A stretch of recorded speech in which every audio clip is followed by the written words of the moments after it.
Experts from the Garda Technical Bureau in County Galway earlier today examined the scene of a two-car collision on the main Galway to Dublin road at Loughrea. A 28-year-old man died in the crash. He's been named locally as... Every weekend you will see and hear stories about road deaths on television and radio and read about them in national and local newspapers. Once again, Inishowen has witnessed deaths on its roads. The victims were not from the area originally. But Ireland has one of the worst records for road deaths in Europe. For the media, it's important to cover, and it's also a difficult one, because the victims are people, not just numbers. While TV, radio and newspaper newsrooms have different ways of getting us the information, key decisions are usually left up to the news editor. We talked to Noel Shannon at KFM, Michael O'Kane at The Star, and Dympna Maroney of RTE TV News about how they report their stories. Next to our continuing series on road deaths and while the fatalities and injuries on our roads. Well, here in the newsroom every day there's so many stories that come into us and we have to make judgments on what stories should be on the news and what stories shouldn't. Road deaths we always carry because essentially it's the loss of a life and that's something that people should know about. All right, my friends, that's just about it for another Friday. So for myself, Noel Shannon, and the producer of Kildare Today, Maria Reardon, Godí Sin, Slán, agus Bannacht. The news editor in local radio decides, as stories happen, how the story will be covered. We're very close to the community that we serve. In fact, on a lot of issues, members of the public dictate our agenda.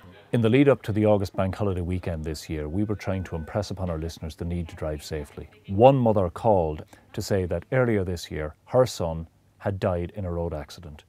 She outlined for us and for our listeners how she and her family live with the pain of road death every minute of their lives, and she just wanted to impress upon people to slow down.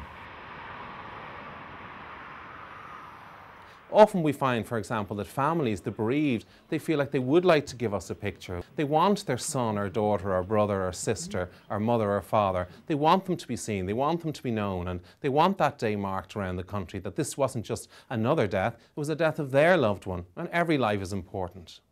There can be a lot of information and figures used when it comes to road accidents. Usually there will be the numbers involved in an accident. Some of these may be fatalities or deaths. Some reports will mention the total number of deaths when talking about the original crash story. Others will mention percentages. We're constantly hearing about the numbers of people who have been killed on the road, but we use percentages to look at other years and other months, and it basically gives us a picture of whether the numbers are going up or what the trends are. Figures rarely sell on radio. What gets across is if you can say that 350 people have now died on the nation's roads this year, that's 20 up on the same period last year. There's nothing complicated about it. But if you start saying percentages, there's 48% more people have been injured because they're not wearing seatbelts this year, on radio, you've lost the attention of your listener. News editors have different ways of dealing with the same stories.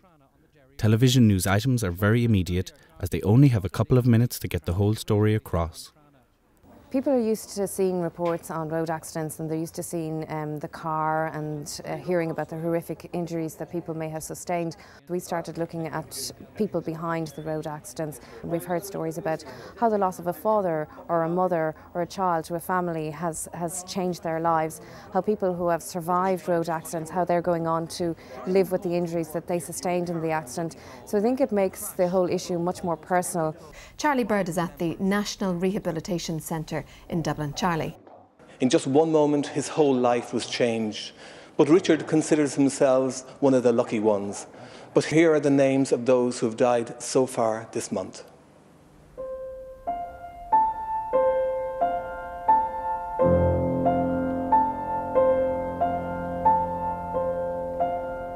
In order to get the message to slow down across to us, the Irish media are now using ways of reporting that connect with us emotionally. It's human tragedy rather than numbers and percentages that affect us more.